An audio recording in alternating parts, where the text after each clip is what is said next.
que la charla que lo que les voy a contar yo se basa en estos dos libros, ¿ya? Que hice como un resumen de los libros y después había hecho un resumen ahí.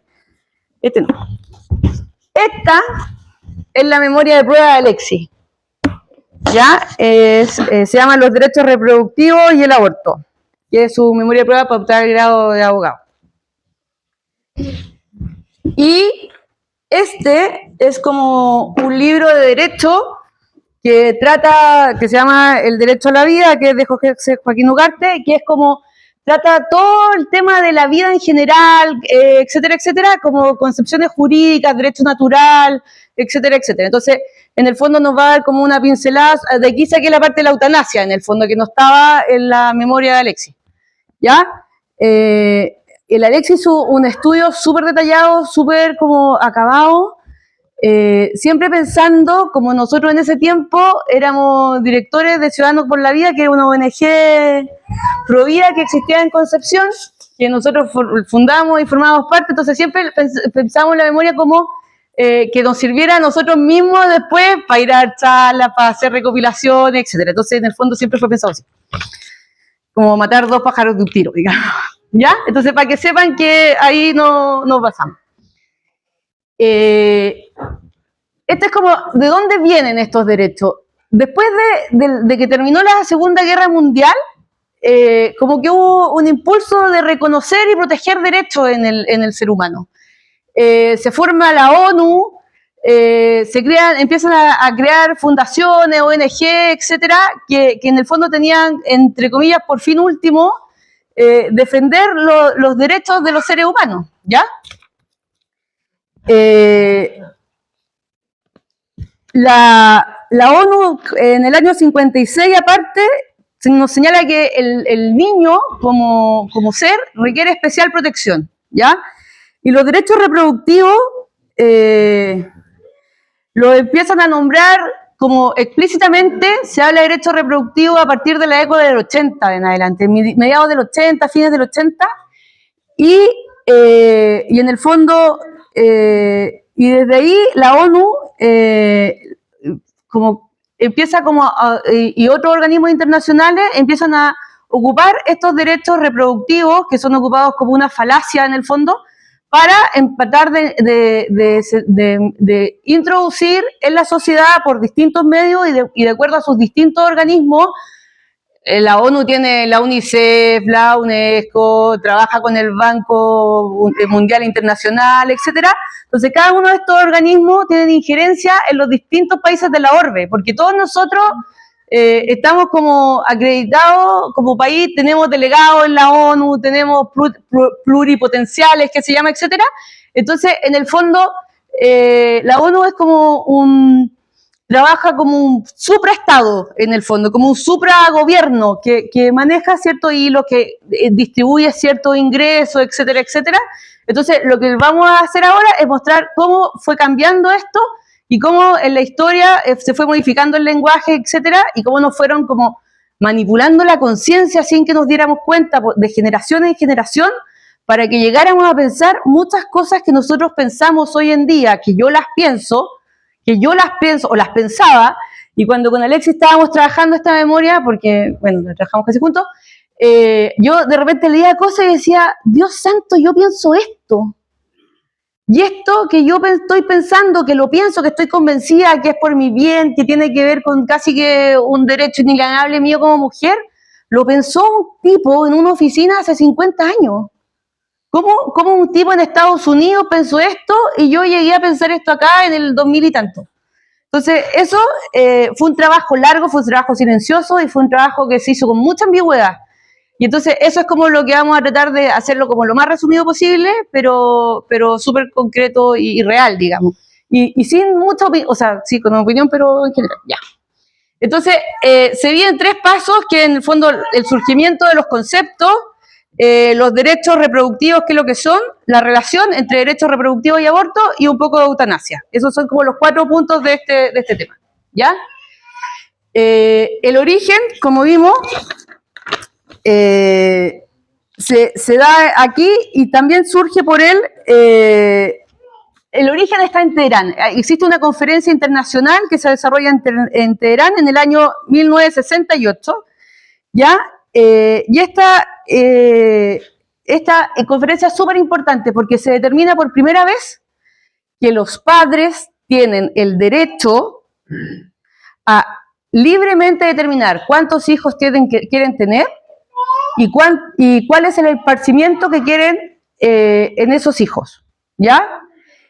Mira, aquí hay algo súper importante. Todas las conferencias de las que vamos a hablar, distintas, siempre sacan como un acuerdo de la conferencia, ¿ya?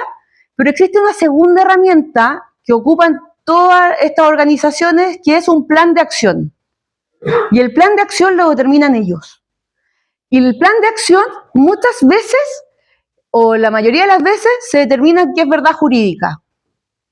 Entonces, puede que hayamos puesto algo en la conferencia y todos los estados firmantes dijeron que sí, pero el plan de acción no necesariamente siempre dice lo mismo que dicen los estados firmantes.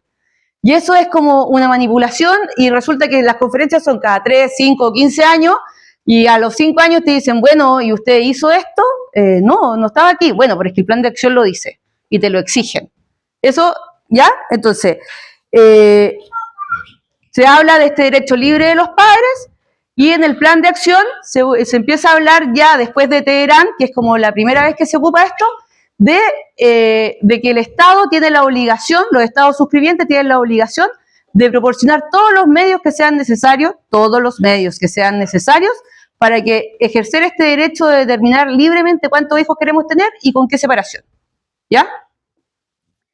¿Con qué separación? Que cada cuántos años, o sea, y separado, o sea, 3, 5, lo que determinemos libremente como los padres, ¿ya?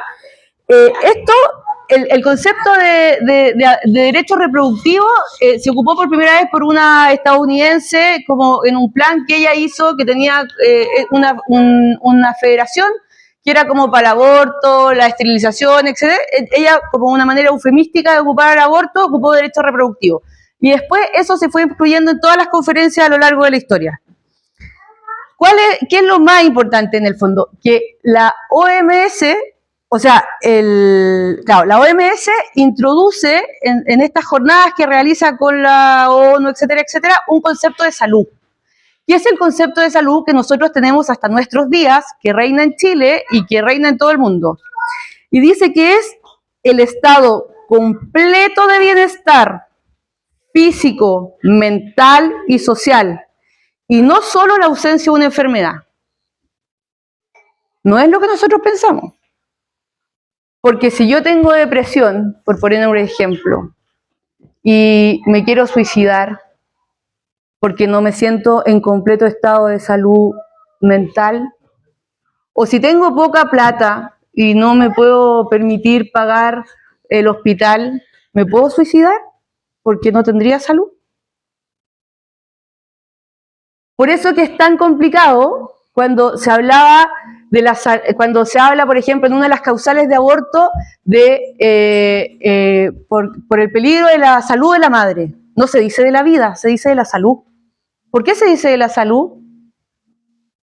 Porque con este concepto de salud puede entrar cualquier cosa.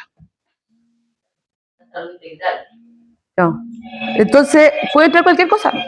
Si ella tiene depresión postparto, si la pone triste ser mamá, si etcétera, etcétera, ella tendría derecho a esto. Y entraría en las 3 causales que ya nos metieron como cuchufleta. ¿Ya? Entonces, después, los derechos reproductivos, en el fondo, es el mismo concepto de salud, pero dice que también lo da la OMS, que tiene que ver aspectos relacionados con el sistema reproductivo, sus funciones y procesos. ¿Ya? Y también fue ratificado en el Cairo, etcétera, etcétera. En cuanto al control de la natalidad, el control de la natalidad tiene 3 orígenes, ¿ya? Fue mayormente como sus mayores promotores fueron los estadounidenses, y el control de la natalidad tiene 3 orígenes. Por un lado encontramos el movimiento malthusiano, que me imagino que lo habrán escuchado, que tiene que ver como la población crece más rápido de los alimentos que producimos, por lo tanto tenemos que bajar el número de población porque si no nos vamos a quedar sin alimento. Obviamente no nosotros, los países primermundistas. Después había un movimiento de mujeres socialistas que en el fondo ellas decían que el derecho a la procreación o a la sexualidad era un derecho inherente de la mujer. Pero estas nunca fueron muy escuchadas, eran como unas locas que andaban por ahí nomás, ¿cachai? Pero estaban ahí y siguieron estando ahí hasta el día de hoy. Y la tercera corriente era una corriente eugenésica, que en el fondo veníamos saliendo de la Segunda Guerra Mundial, entonces esta fue una corriente que rápidamente como que se abandonó públicamente, porque estaba muy relacionada con el concepto del nacionalsocialismo y de todas las cosas terribles que habían pasado en los campos de concentración. Entonces, rápidamente, como que se optó por decir que esto era por el concepto malthusiano. Somos muchos, se nos va a acabar la comida. ¿Han escuchado esto, cierto? Somos muchos, se nos va a acabar la comida, etcétera, etcétera, y entonces no nos va a alcanzar. Y entonces estos gallos se mantuvieron como en lo eugenésico, se mantuvieron como bajo cuerda porque como que creaba mucha resistencia y lo que empezaron a hacer es que se empezaron a cambiar el nombre, ¿ya? Entonces primero se funda está en inglés, por eso tenía que estar aquí, pero la Popular Reference Bureau, no sé qué, ya, una sigla en inglés que en el fondo son estos gallos que dicen nosotros vamos a eliminar a la gente por la raza, por su condición social, como los nazis. No queremos a los judíos, pero tampoco queríamos a los sacerdotes, ni a los cristianos, ni a los gitanos, ni a un niño down, ¿cachai? O sea, entonces, no se olviden de esto, tenemos estas tres corrientes, y después, en el año 49, y uno de estos eugenésicos, que se llama que fue el fundador de esta organización, fue el que hizo la guía para la negociación de la rendición de la Segunda Guerra Mundial. Y dentro de la guía que iba para los países firmantes, era el aconsejamiento de la esterilización obligatoria a todas las personas biológicamente o socialmente inadecuadas, para que lo sepan. Todos los estados firmantes firmaron esto, ¿ya? En el año 49, esto se pasó a llamar Comité Internacional de Paternidad Planificada. ¿Les suena? Es como paternidad planificada, es como lo que decía la ONU en el 45. Y después, en el 53, se cambia radicalmente de nombre y se pasa a cambiar Federación Internacional de Paternidad Planificada, más conocida como la IPPF. Por favor, acuérdense de esto, la IPPF. Claro, en inglés, ¿ya? La IPPF, hoy en día, hasta el día de hoy, es la organización mundial, aparte de la ONU, etcétera, como no gubernamental, más poderosa en el mundo. Es la que recibe más plata. Es una organización consultiva de las Naciones Unidas. Es la encargada de todas las políticas de salud, reproducción y natalidad en Estados Unidos. Recibe platas del gobierno estadounidense, recibe platas de la ONU y tiene filial en Chile. ¿Ya? Y aparte de eso, da plata a muchos movimientos, universidades y etcétera en Chile. Hasta el día de hoy, ¿ya? Si ustedes se meten a páginas como APROFA, ponte tú, que es como la filial de aquí, tú te metes y tiene en la página de inicio el logo de la IPPF. Estos gallos no lo ocultan. Lo que pasa es que la gente no lo sabe. ¿Cachai? Bueno, entonces lo que empezó a pasar fue que se fueron dando estas conferencias internacionales planificadas por la ONU. Entonces tuvimos la de Teherán en el 68, que hablaba de este derecho preferente de los padres. Después tuvimos una de la Declaración sobre el Progreso y el Desarrollo Social del 69, que decía que la familia, en su artículo 4, debe ser ayudada o protegida para que pueda asumir plenamente sus responsabilidades. Los padres tienen el derecho exclusivo y libre a determinar los nacimientos, el número de hijos, ¿verdad? El cual debe hacerse responsablemente. O sea, ya no es tan libre, ahora tienen que ser responsables. ¿Qué se entiende con esta responsabilidad? Responsabilidad social y comunitaria. O sea, no podéis tener más hijos de los que te corresponden, porque si no eres un irresponsable, te jodía la sociedad entera, tenemos que cubrirlo con los impuestos, etc. Y y tienen que ser responsablemente suficientes. Entonces después vino la conferencia de Bucarest del 74, que marca un hito, porque por primera vez a esta conferencia en el 74 van personas no científicas. Empiezan a ir gente política, ¿ya? Entonces, estaban integrados por políticos, administradores y científicos. Aquí ya se empezó a quedar la pata de pollo. Y se habla del término, un estadounidense, representante de Estados Unidos en esta conferencia, que obviamente no se pronuncia el nombre, pero se los voy a mandar, dice que él dice en una declaración, dice, el término paternidad responsable fue incluida en el plan de acción de la conferencia de Bucarest como un eufemismo de planificación familiar, para dejar conforme a los países opositores. ¿Ya? Aquí, en esta de Bucarest del 74 hubo una fuerte tensión, porque estaba, siempre la Santa Sede tiene un representante, un plenipotenciario, que tiene derecho a voz, pero no tiene derecho a voto. ¿Ya? Pero en el fondo, sobre todo antiguamente, era una opinión importante. Entonces, están los delegados de todos los países y está el delegado de la Santa Sede. Y se armaron en esta conferencia dos bandos. Estaban los latinoamericanos, los musulmanes, la Santa Sede y los movimientos pro vida. No, todavía no entraron los movimientos pro vida. Y por otro lado estaban todos los países primermundistas. Entonces, en el fondo lo que pasó aquí fue que los países tercermundistas se empezaron a dar cuenta que había una intencionalidad de que en el fondo bajar la población, pero solo en los países tercermundistas, ¿cachai? Ahí se estaban metiendo todas las fichas. Entonces hubo y también había un tema religioso acá, ¿cachai? Los musulmanes, Latinoamérica es un país súper, o sea, era un continente todavía súper católico, etcétera. Y entonces se creó esta diferencia, la Santa Sede no suscribe el acuerdo que se hizo, y por primera vez en esta conferencia se cambia el término familia o pareja. ¿Se acuerdan que la familia y los padres tenían el derecho preferente de eliminar el número de hijos, etcétera, etcétera? Se cambia por pareja o individuo. O sea, sale de la familia. En esta conferencia, sale la familia de la ecuación, ¿ya? Al tener el derecho un individuo, que lógicamente no puede reproducirse solo, se está obligando, ojo, al Estado a proporcionarme ese niño. Entonces, por primera vez hablamos de tener un derecho al hijo. Y el no nacido deja de ser persona y pasa a ser un objeto. Porque el derecho se tiene sobre las cosas, sobre la silla, el computador, no sobre las personas. ¿Ya? El documento de Bucarest es el elemento madre que ocupa las Naciones Unidas y hasta el día de hoy el Banco Mundial para exigirle a los países la obligatoriedad de implementar todo lo que es política en derechos reproductivos y aborto. Espérate, déjame ver. Ya, esto que tengo acá, que se los voy a mandar, de verdad se los voy a mandar, se llama Informe Kissinger. El informe Kissinger es demasiado importante. Es como la madre que nosotros debiésemos leer, releer cada cierto tiempo, pegarlo en el refrigerador y decir, estos tipos me lavaron en la cabeza. El informe Kissinger marca un hito en el control de la población. El informe Kissinger se llama así.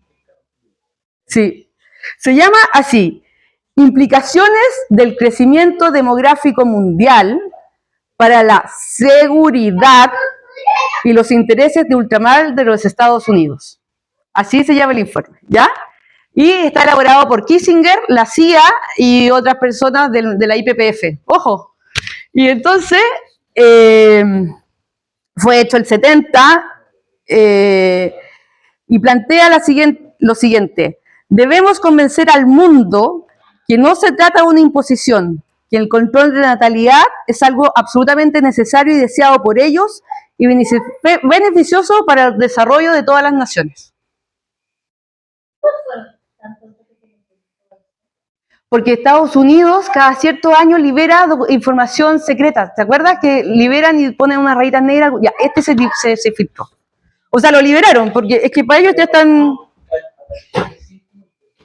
Sí, o sea... Del 74. Se liquidó como recién después de un hectárea, cuando ya estaban todas las políticas hechas. No había, ya a esta altura no había nada que hacer, digamos. Ya.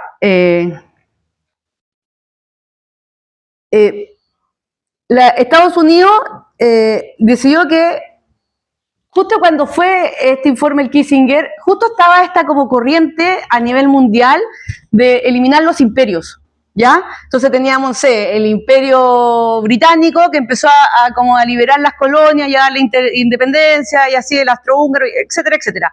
Entonces lo que estos tipos tenían mucho miedo era que el resto de los países que ya lo veían en las antiguas conferencias como imperialistas en el fondo, ¿ya?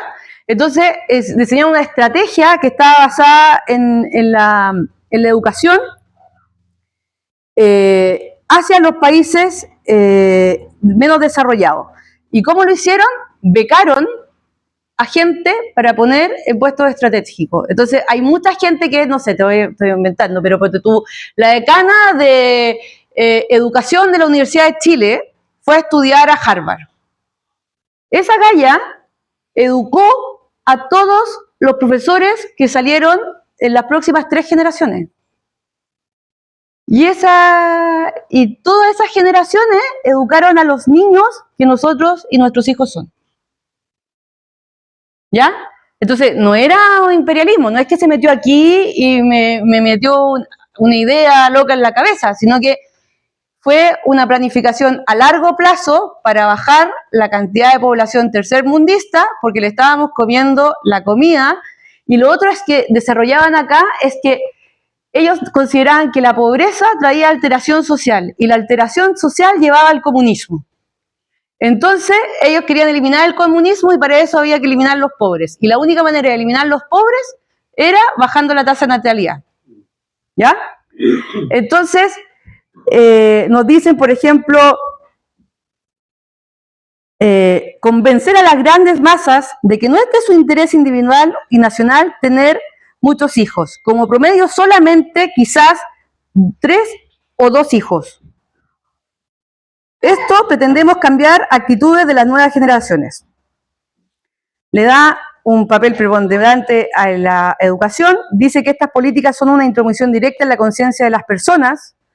Y, por ejemplo, dice en su artículo 5, los estados partes tomarán todas las medidas adecuadas para a. Modificar los patrones socioculturales de conducta de hombres y mujeres para con mira a alcanzar la eliminación de los prejuicios y las prácticas constitucionarias, o sea, del derecho, de cualquier otra índole que estén basados en la idea de la inferioridad o superioridad de cualquiera de los sexos en las funciones estereotipadas de hombres y mujeres. El Estado debe desarrollar acciones educativas destinadas a reconstituir los roles asignados. Debe. Están obligados. Y esto empezaron a educar a toda la gente y, ¿cómo se llama?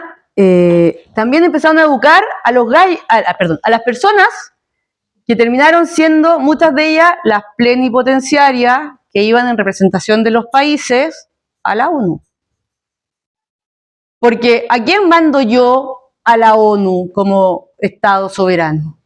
A alguien que sea experto en el tema, que tenga un doctorado, ojalá en Harvard o en Boston o en no sé dónde, porque es una tipa súper preparada, no solo se educó en, no sé, en la UECONCE, la Chile, la Católica, se educó en el extranjero por los mejores. Entonces esta guía es seca, esta tipa es la que va a determinar los lineamientos de todos nosotros para abajo. Bueno, eso fue planeado, y fue planeado así. Y fue planeado por 5 hombres en una oficina. O sea, es súper fuerte, pero yo cuando me casé y leí esto dije, yo pienso que lo máximo que debo tener son 2 hijos porque no me alcanza para alimentarlo. Y yo llevo 8 años de dirigente en una organización pro vida, ¿cachai? O sea, ¿qué piensa el resto? Bueno, estos tipos lo planearon. ¿Ah? No, sí, obvio, pero claro, cuando te das cuenta es como... es súper fuerte, porque te sientes absolutamente manipulado, y fue manipulación, fue pensado a largo plazo, fue pensado así, porque a ellos les interesaban las implicaciones del crecimiento demográfico mundial para la seguridad y los intereses de ultramar de los Estados Unidos. ¿Cachai? Ya, volviendo a lo de las conferencias, que seguimos, ¿cómo se llama? Las conferencias, bueno, tenemos la del 75, la del 85, la del 75 que fue en México, que se integra por primera vez el concepto de derechos reproductivos, y en ninguna parte en esta se habla nunca de aborto. De hecho, hasta el día de hoy en ninguna conferencia internacional se habla de aborto. Siempre se habla de derechos reproductivos, derecho a la fertilidad, derecho a bla, bla, bla. Nunca de aborto, ¿ya? Pero tenemos recomendaciones, como por ejemplo... claro, cuando habla de eutanasia, habla de buen morir, etcétera. Pero tenemos por ejemplo, en la medida de lo posible debería enmendarse las legislaciones que castiguen el aborto a fin de abolir las medidas punitivas impuestas a mujeres. Esto es una recomendación de la ONU. Y cada cierto tiempo nos llaman y nos dicen, bueno, y esta recomendación usted no la cumplió, y la plata que nosotros le pasamos para, no sé, para la infancia, se la vamos a quitar. Porque no está cumpliendo con las recomendaciones que le hemos dado. En la conferencia del 85 en México tuvo una diferencia, que por primera vez los organismos ¿cómo se llaman esto? Como ONG internacionales, como la IPPF y todo eso, que trabajan con la ONU, del Banco Mundial, etcétera, trajeron como hecha la conferencia. Entonces trajeron un trabajo hecho anterioridad que se llamaba de División Poblacional y Desarrollo, y que había trabajado distintas comisiones. Entonces en el fondo es como, le adelantamos la pega, esto es lo que nosotros pensamos que ustedes deberían trabajar como países miembros. Una de las comisiones era de fecundidad y familia, y fue la base de todo lo que firmaron los Estados miembros. Ya en el 84, acuérdate que partimos del 70 y tanto del Teherán, el 84 no hubo ni una discrepancia, todos firmaron, excepto la Santa Sede. ¿Ya? El 84 ya estábamos todos convencidos que esto era súper bueno, que esto no era eugenésico, que, o sea, Kissinger lo hizo bien. ¿Ya? No hubo ni una discrepancia. Se hizo hincapié que se reconoce que había habido un descenso del poblacional, del crecimiento poblacional, porque se preocupa, porque todavía hay algunos países que siguen creciendo. Entonces a eso hay que, sobre todo los en vía de desarrollo, eso hay que bajar el nivel de población. Se dice que se hace hincapié en la responsabilidad de los individuos al ejercer esta libertad de procrear, pero se dice que es conveniente que los gobiernos asistan a esas personas que no están convencidas. Y queda un poco la escoba en esta conferencia. Por primera vez también la fecundidad no deseada pasa a ser un problema de salud en esta conferencia. Entonces se introduce la fecundidad no deseada como un problema de salud pública. Y Reagan retira en esta conferencia, porque los cambios de presidente era la contribución, Estados Unidos no hará más contribuciones a programas que incluyan el aborto o la esterilización forzada por medio de la ONU. Y quedó la escoba, porque en el fondo Estados Unidos era gran financista de la ONU. Y como en el fondo de Estados Unidos pasa, pues Obama plantea una cosa, ¿se acuerdan que había un problema gigante con los derechos de salud de Obama? Y después el otro presidente que es del otro lado y quita la financiación. Bueno, Reagan la quitó, quedó la patepollo en México. Y la Santa Sede ayudó a llegar a acuerdo, pero no firmó la declaración, pero logró introducir que el aborto en ningún caso debe ser promovido como método de planificación familiar. ¿Ya? Después, en el Cairo, pasó otra cosa, súper importante igual, en el 94, que en el Cairo por primera vez hubo 179 gobiernos con sus delegados o plenipotenciarios y hubo 1.500 representantes de organizaciones no gubernamentales que eran los que presidían todos los comités de trabajo. Entre estas, la IPPF, ¿ya? Que viene de lo eugenésico, ya lo habíamos dicho. Y también se hacen estos dos grandes bandos y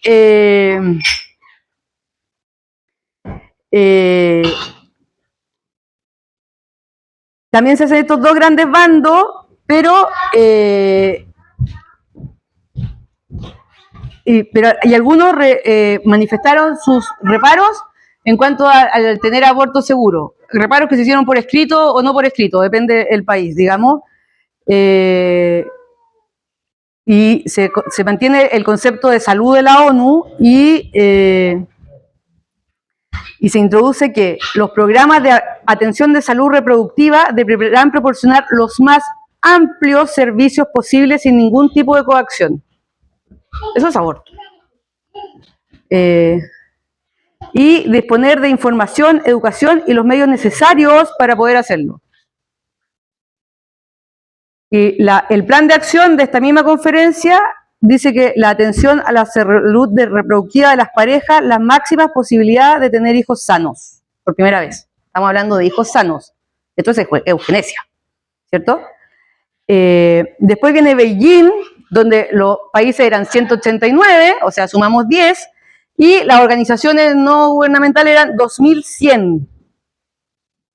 Se aprueba todo lo que venía hacia adelante, ¿cierto?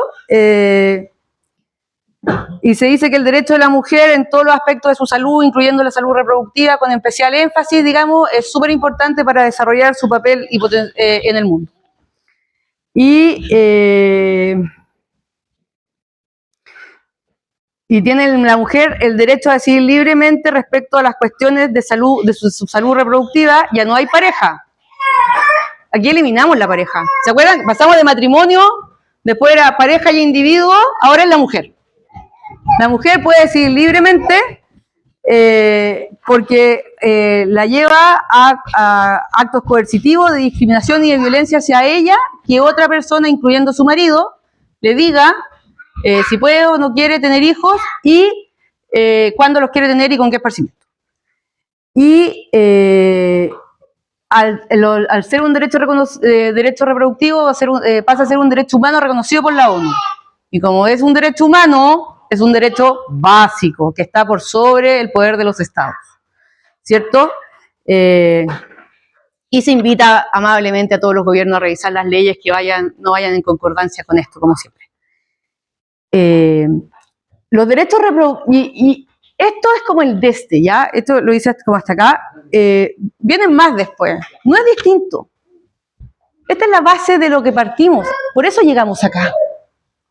Por eso nos están pidiendo... ¿Alguien se ha puesto a pensar alguna vez de dónde sale la plata para hacer la marcha del Día de la Mujer? ¿En todas las capitales regionales de Chile? Las marchas para el Día de la Mujer, que salen las niñas con los pañuelos verdes, batucadas, disfrazadas, con un camión de una murga. ¿Ustedes cachan que eso cuesta plata? ¿De dónde sale esa plata? De la IPPF. Esa plata sale de acá.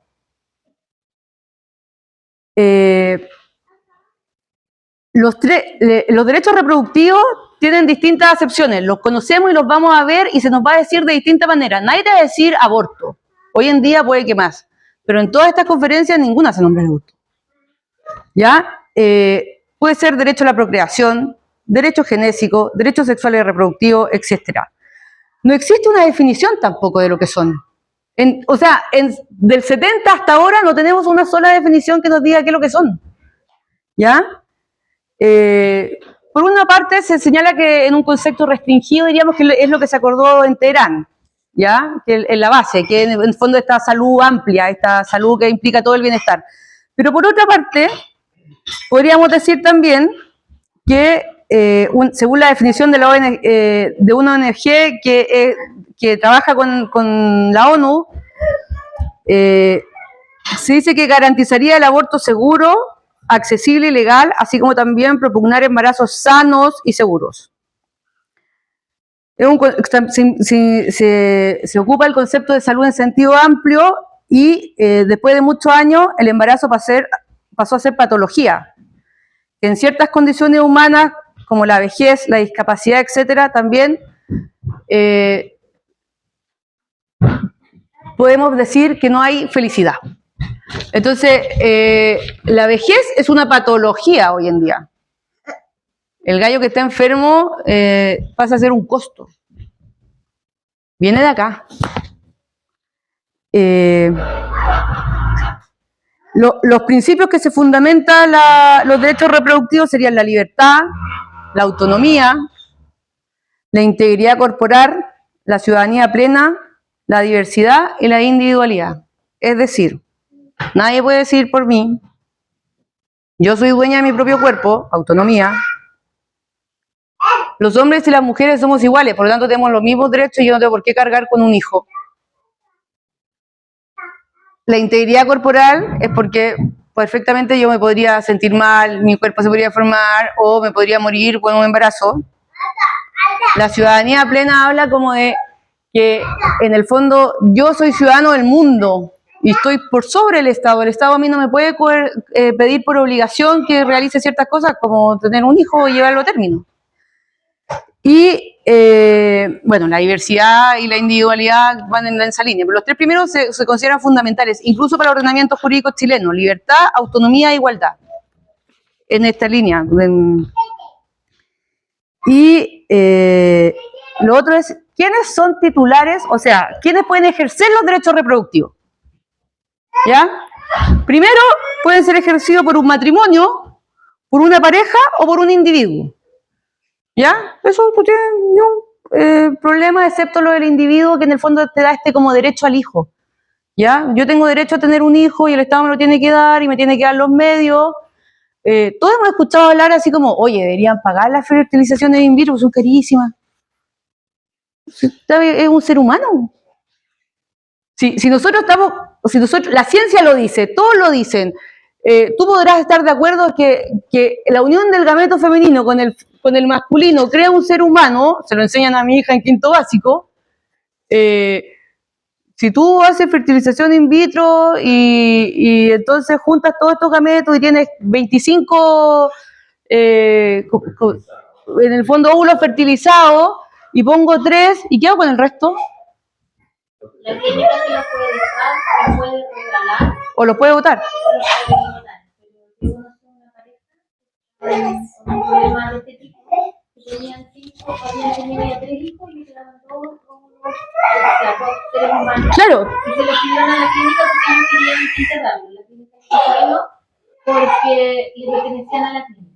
Y le dijeron que ellos como clínica los podían donar o podían votarlo. Entonces, otra clínica me dijo que lo que podían hacer es que regalan estos, son hijos míos. Y tengo 2 hijos que no sé si están siendo abusados, que no tienen que comer, estaban muy afectados. Y otra clínica les dijo que dijeran que habían conseguido a alguien que se los podía tener, porque en el fondo tenían que estar. Claro, tienen que estar en condiciones.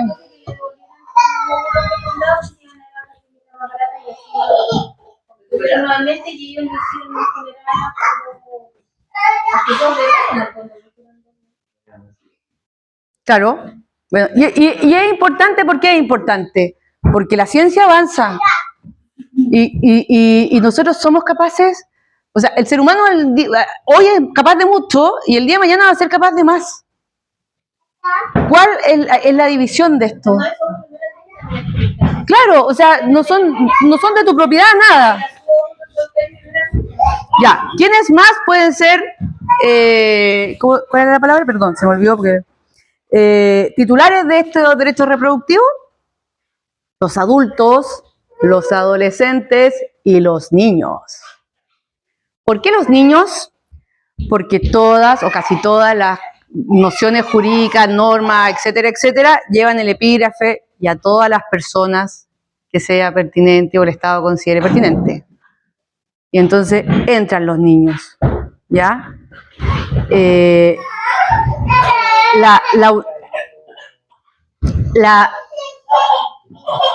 Esta salud reproductiva se entiende como integral. Y entonces, la educación integral en Chile, lo dicen, por ejemplo, en el discurso del 21 de mayo, y uno que ha estudiado esto dice, oh, ¿qué está diciendo esta loca, este loco? Porque tú sabes lo que te está diciendo, te lo está diciendo en la cara, y nadie más se dio cuenta, o hubo gente que se dio cuenta y le gustaba, es que la educación integral de la infancia será desde su más temprana edad. ¿Lo han escuchado? Por eso tenemos que le pasan, por ejemplo, libros con contenido sexual mediante cuentos a niños en los jardines de la Junta. Porque la educación integral es desde la más temprana edad.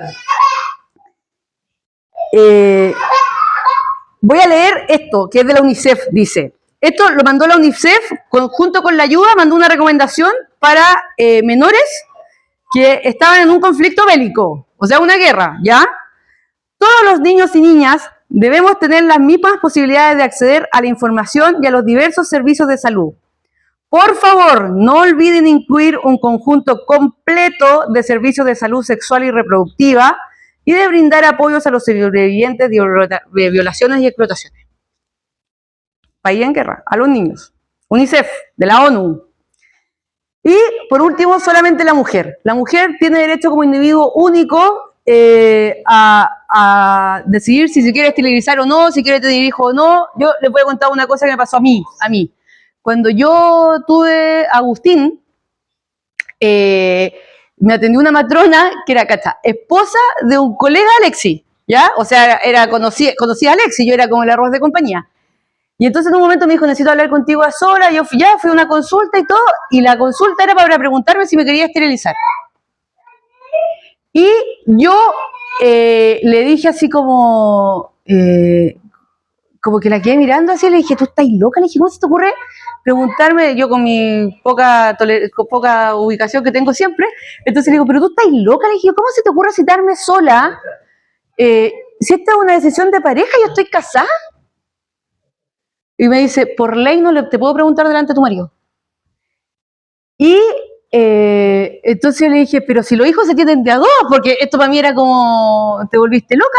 Y me dijo, sí, pero es que nosotros no sabemos si esa mujer tiene la libertad o no de decir libremente si quiere o no quiere tener hijos delante de su marido. Por lo tanto, esta decisión la tomas tú entras al pabellón sola y el doctor hace lo que esté escrito en el papel.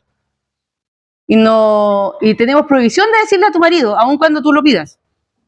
Ojo, me lo dijeron a mí, no a la vecina, a mí. Yo le dije, mira, lo voy a conversar con mi marido, yo creo que no. Yo te digo que no, lo voy a conversar con mi marido y te contesto. Le dijimos que no, pero fue así, me pasó a mí.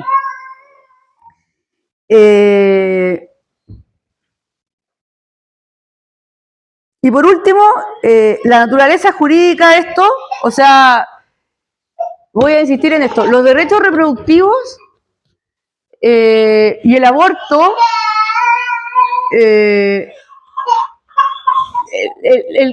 se insertan en el cúmulo de derechos como humanos, ¿ya?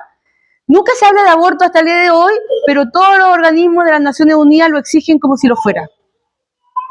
¿Ya? Eso es como... esto lo dijimos. Una definición de aborto, así como general, sería el hecho de no llegar a nacer un embrión, sea este animal o ser humano. Eso es como una definición neutra, aborto. También en el cambio del lenguaje tenemos que, por ejemplo, el día de hoy las clínicas abortivas se conocen como centro de salud reproductiva, consultorio familiar, centro de paternidad planificado, responsable, etcétera. El aborto puede ser, esto es obvio, natural o espontáneo, puede ser con el fin, puede ser eugenésico, social, ético, terapéutico, puede ser legal o ilegal también. No en todos los casos de aborto ilegal se producen, en el fondo deja de haber muerte. De hecho, está hiper comprobado que se produce igual muerte, porque sigue siendo un procedimiento quirúrgico en un pabellón, etcétera. Entonces, lo que pasa es que lo ocultan nomás. Pero por solo poner un ejemplo, cuando se sacó la prohibición en la Ciudad de México, el primer año murieron 8 mujeres producto de un aborto legal pagado por el Estado, seguro, etcétera. Y después, súper importante que el doctor Nathanson, que no sé si han visto este video que sale como una guaguita que le hace un aborto y se ve la imagen. Él hizo muchos abortos, fue un gran promotor del aborto, abortó muchos hijos propios, trabajaba para la IPPF hasta que vio este video porque se creó la tecnología para grabar esta guagua que el video se llama El Grito Silencioso, no sé si lo han visto alguna vez, de una guagua que no se escucha el sonido pero se ve como grita y se trata de arrancar de esta máquina que lo aspira. Cuando vio ese video se transformó y él reconoció, se murió, en múltiples ocasiones que el número de abortos clandestinos y el número de mujeres muertas eran demasiado bajos para poder convencer a la sociedad. Por lo tanto, ellos como organización tomaron la decisión de que todos los números debían ser multiplicados por 50. Y entonces iban a las conferencias y lo presentaban el gráfico, y como son órganos consultivos de las Naciones Unidas, iban todos los diarios y publicaban el gráfico y decían, oye, te mandan la información para que no hagáis la tabla, que no sé qué cuestión, y mandaban ellos la información. Entonces empezó a salir en la tele, en las revistas, en los diarios, en las revistas de ciencia, etcétera, y quedó implantado que este era el número. Y de esa manera, o sea, si había tan número de mujeres que se moría, obviamente todos querían tener aborto, no querían mujeres muertas. ¿Ustedes saben cómo se cuentan las mujeres que se han planificado aborto en Chile? Se saca el número de mujeres que están en edad fértil, se saca el número y que están en edad, o sea, que se estima que han iniciado su vida sexual, se descuenta las que tienen hijos y se considera que el resto por lo menos ha tenido un aborto. Ese es el número. No tienen ni una base científica. Porque los únicos datos que conocemos en los países donde el aborto no es legal y que son números ciertos, son el número de las mujeres que mueren por aborto. Todo lo otro no tienes cómo saberlo, porque es clandestino. ¿Ya? Entonces, ¿cómo lo sabes? No lo sabes. Nosotros en Chile tenemos la segunda muerte materna más baja, que contempla aborto y cualquier otra causa, en toda América. Nos gana Canadá. Tenemos menos muerte materna que Estados Unidos, por ejemplo, que tiene aborto legal.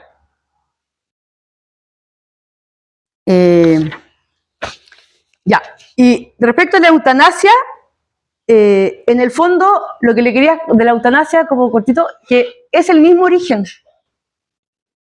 Porque nos convencieron a todos los países, que la vida era un bien desechable, que yo tengo derecho a decidir sobre mi vida o no, sobre mi cuerpo o no, y que mi vida y la vida de mis hijos y de mis padres tiene que tener una responsabilidad social. Por lo tanto, yo no puedo ser carga social para alguien. ¿Ya? ¿Cómo se determina la eutanasia? Puede ser pedida por el propio, en los países que es legal, digamos. Se habla de esta muerte sin dolor, en una enfermedad curable y penosa, para evitar el sufrimiento, cuando su vida resulte miserable, sin valor, gravosa para su familia o para la sociedad. Voy a leer de nuevo. Su vida resulte miserable, sin valor, gravosa para su familia o para su sociedad. Todos vamos para allá. ¿Por qué vamos todos para allá? Porque está comprobado que el 70% del costo en salud se gasta en los últimos 3 años de vida. Por ejemplo, puede ser activa o pasiva. Tú la puedes desarrollar porque hay una acción para hacer algo o porque tú dejaste de hacer algo. Por ejemplo, no le di más medicamento a esta persona. ¿Ya? Puede ser pedida por ella, por la persona o por un tercero. Y puede ser con consentimiento y sin consentimiento. ¿Ya? En Holanda, por ejemplo, está documentado que el año 1900 hubo 1000 casos de eutanasia no solicitada. Gente que llegó al hospital, el doctor determinó que su vida no era digna y lo mató. 1000. En Holanda el año 1990. ¿Qué pasó? Que los viejos empezaron a ir a los hospitales de Alemania y Bélgica, obvio. Se despenalizó la inducción al suicidio. O sea, el doctor te puede convencer, llevar a un psicólogo, etcétera, para que tú te suicides. Entonces tú pides un medicamento. Tienen derecho a la eutanasia los mayores de edad sin consentimiento de sus padres, pero a los papás se les informa.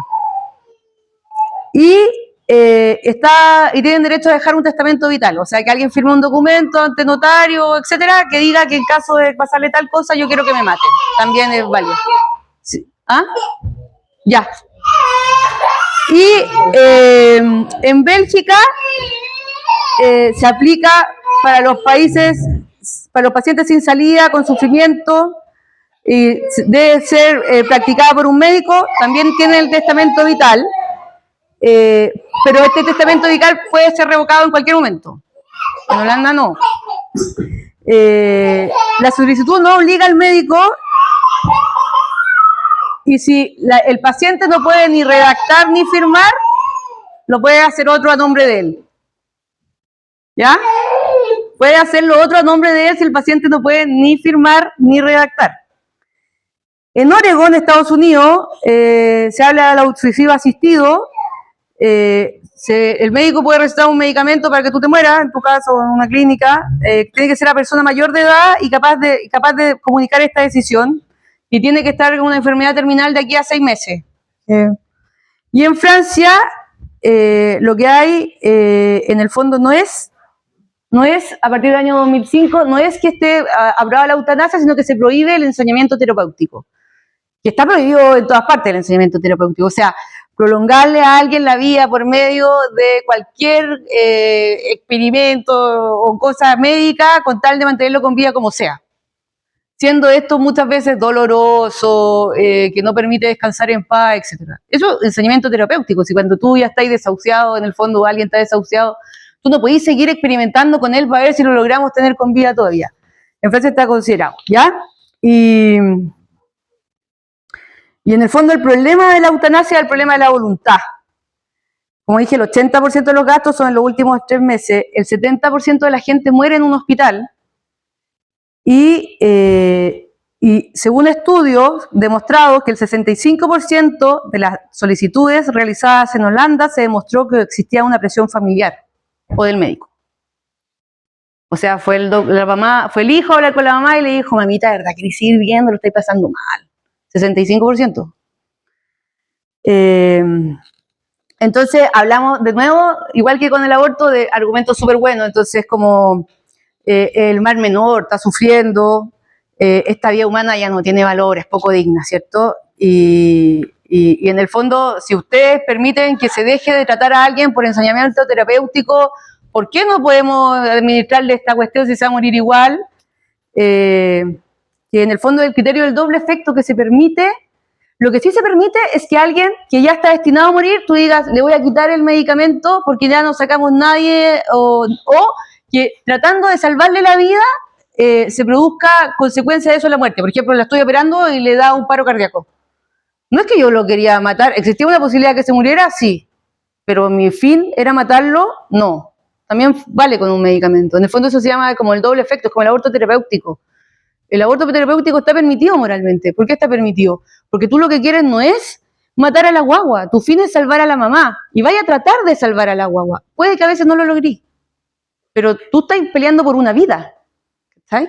Y se te fue una de las manos. No es lo mismo que tener la intención, la acción de matar a alguien. Y eso, que en el fondo que es siempre ilícito, eso, y que hay que ser por medio ordinario, que esto en el fondo, que en el fondo lo extraordinario es como esto de ensañamiento terapéutico, lo ordinario sí, o sea que se sienta bien, los cuidados paliativos, etcétera, pero una vez que la persona, de no ensañarse con eso. Me extendí un montón, obviamente. Sí. Sí.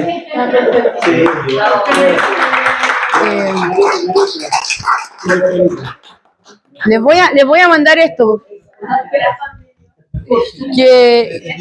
Les voy a mandar esto, pero porque hice un resumen como de varios temas, pero lo único que a mí me interesa, de verdad, como nadie está obligado a pensar como yo quiero que piensen, ya había la libertad, pero cuando yo piense algo, que sepa de dónde viene lo que estoy pensando. Como, yo creo que eso es súper importante, ¿cachai? Como, es por esto.